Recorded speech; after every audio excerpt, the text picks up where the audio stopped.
Hello and welcome to the Ruslan Belov channel.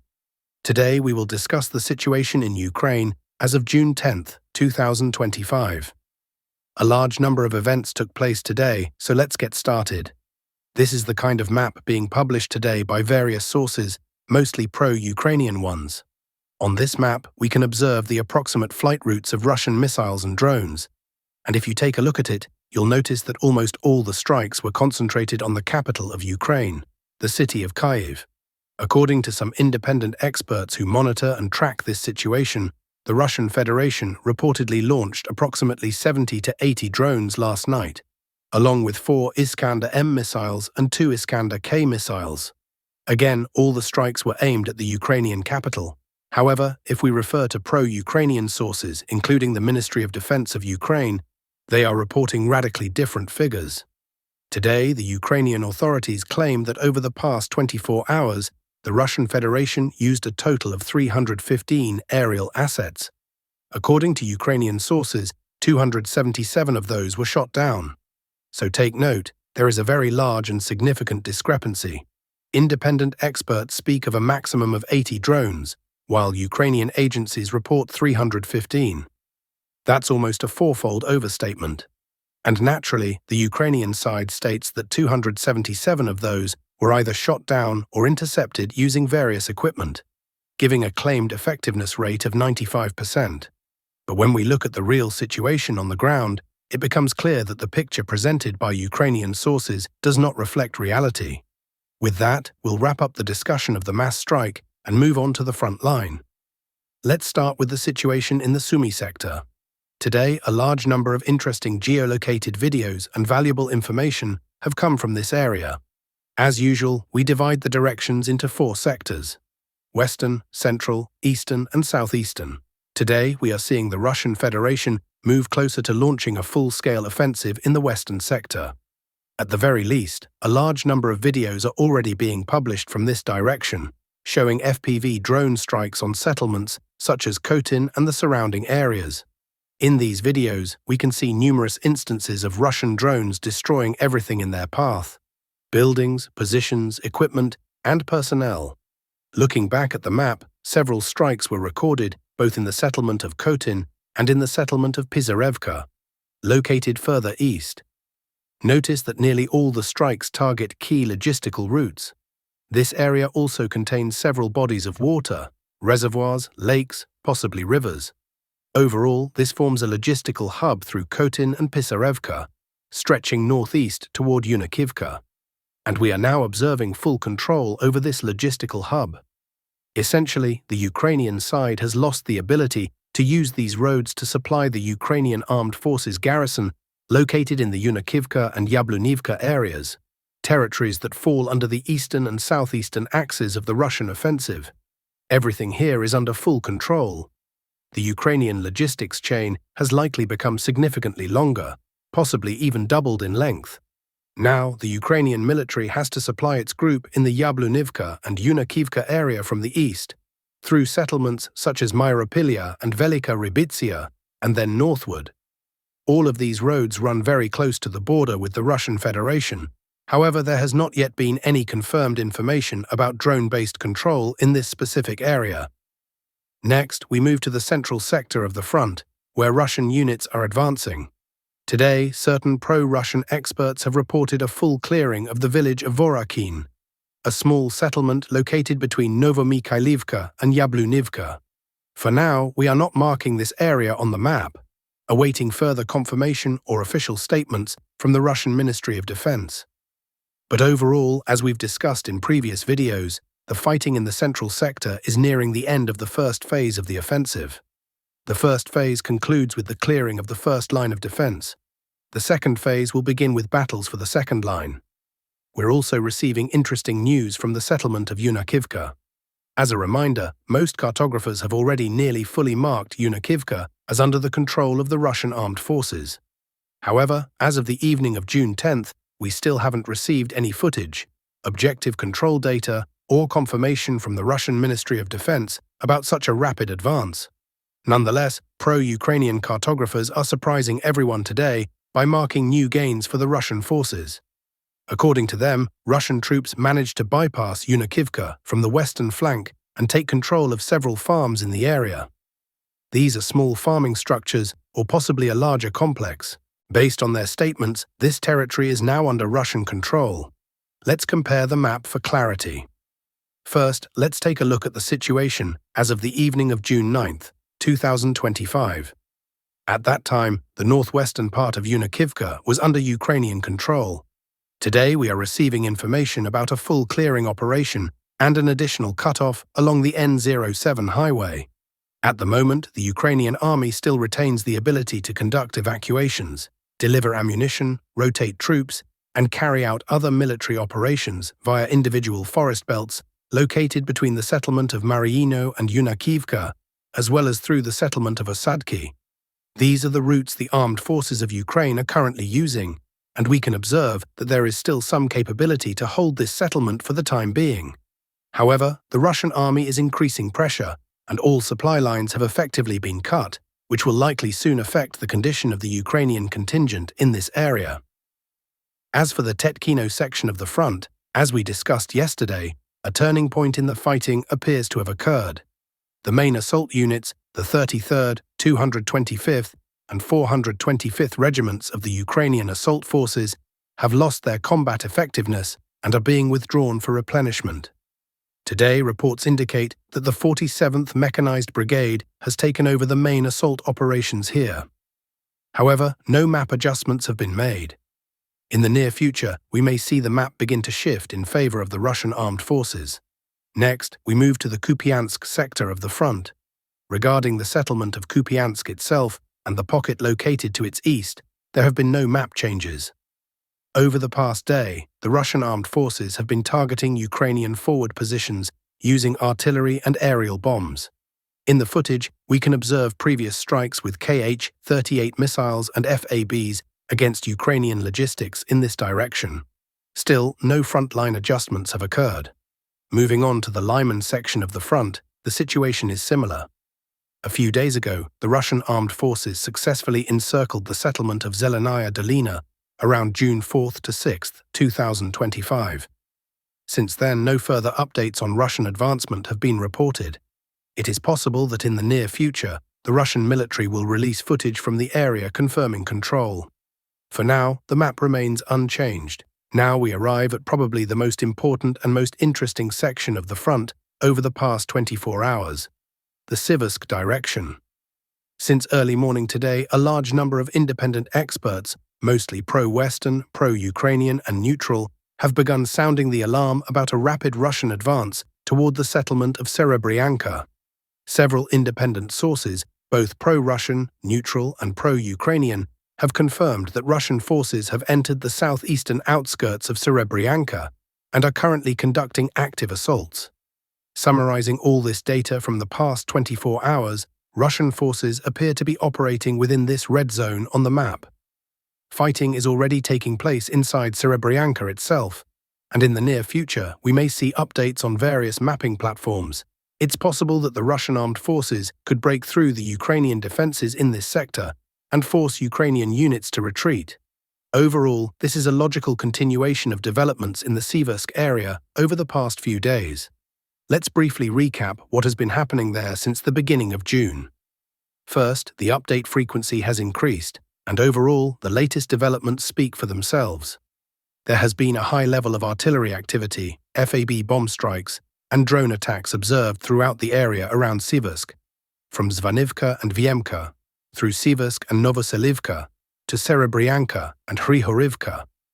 As you can see, based on this density of attacks in the first 10 days of June alone, Russia has struck nearly every square kilometer in this sector.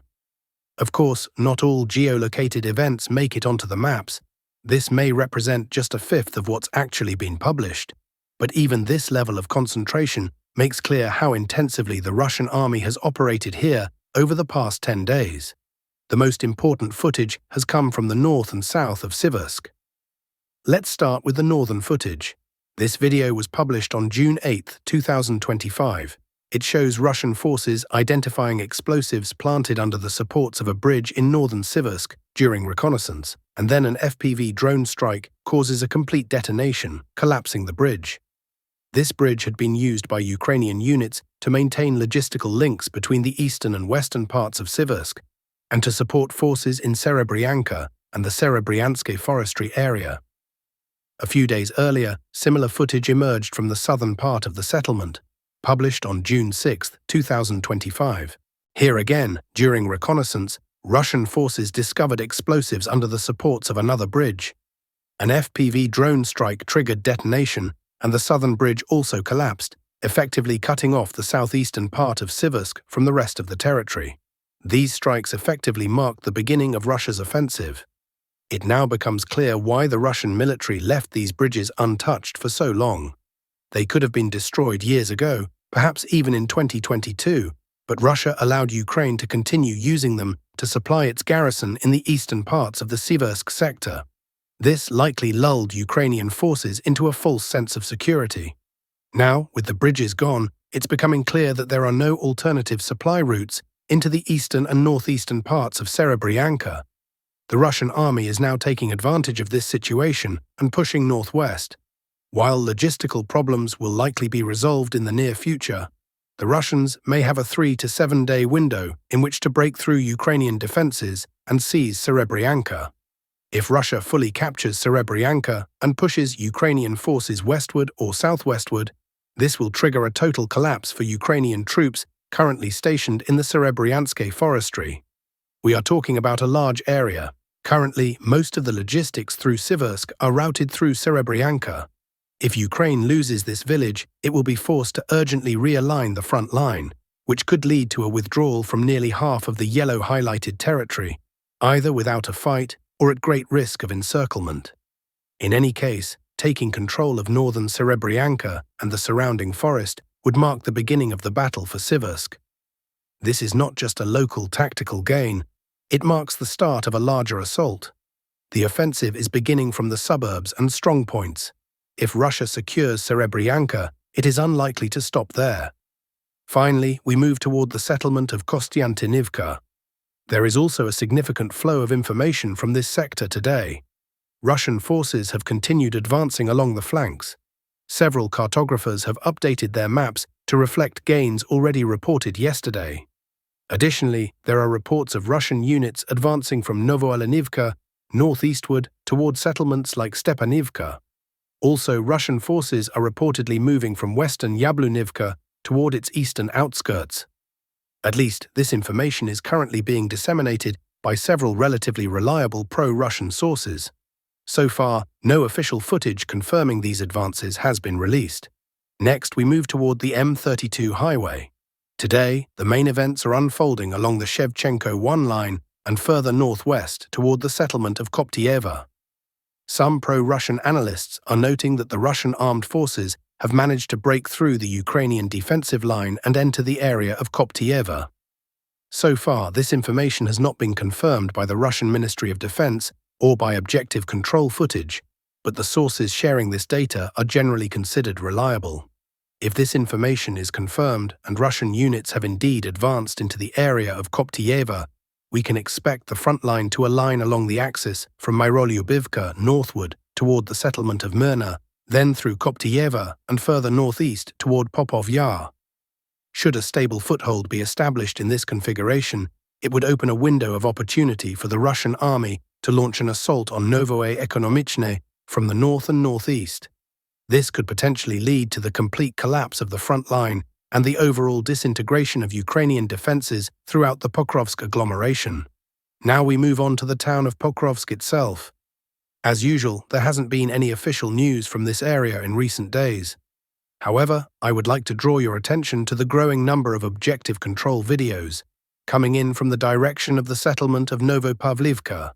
These new videos were published today. In them, we can observe flamethrower systems, TOS-1A Sonsepyok, striking the western outskirts of the settlement, particularly along the road coming from the Russian army's positions northward toward Pokrovsk. The intensity and frequency of these strikes over recent days suggest that the Russian army may be planning an attempt to breach Ukrainian defenses and reach the southeastern outskirts of Pokrovsk from the direction of Novopavlivka. This area warrants close monitoring. Again, there's a high probability that the Russian army may attempt a breakthrough from the Dakinsky direction, possibly using another tactical trick involving motorized infantry units. Small groups of motorcyclists, perhaps 5 to 10 riders, could quickly push into Novopavlivka, secure the western outskirts, and hold the line until the main forces arrive from the south. This kind of maneuver has already been employed multiple times by the Russian army in 2025. In fact, many of this year's offensive operations have followed this very pattern. Motorcyclists storm in, hold the line for a couple of days, while the main forces slowly advance. Keep in mind that the Ukrainian side is unable to maintain large forces at the very front due to the constant threat of drone and artillery strikes, which the Russian army uses to level defensive positions. As a result, the front lines are typically held by just a few soldiers and limited equipment, until reinforcements can arrive during another Russian assault. Speaking of motorized infantry units, today we've received new objective control footage from the direction of Novomykolivka. This is another example of what we've just discussed. Russian troops darting into Novomykolivka from the rear of Ukrainian forward positions using motorcycles.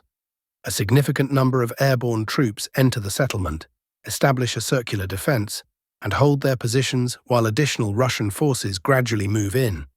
In footage released by Ukraine's 59th Brigade, we saw another Russian platoon on motorcycles rushing into the southwestern part of the settlement of Novomykolivka. Some vehicles were hit by drones or possibly mines scattered along the approach routes, but overall, this tactic proves to be effective.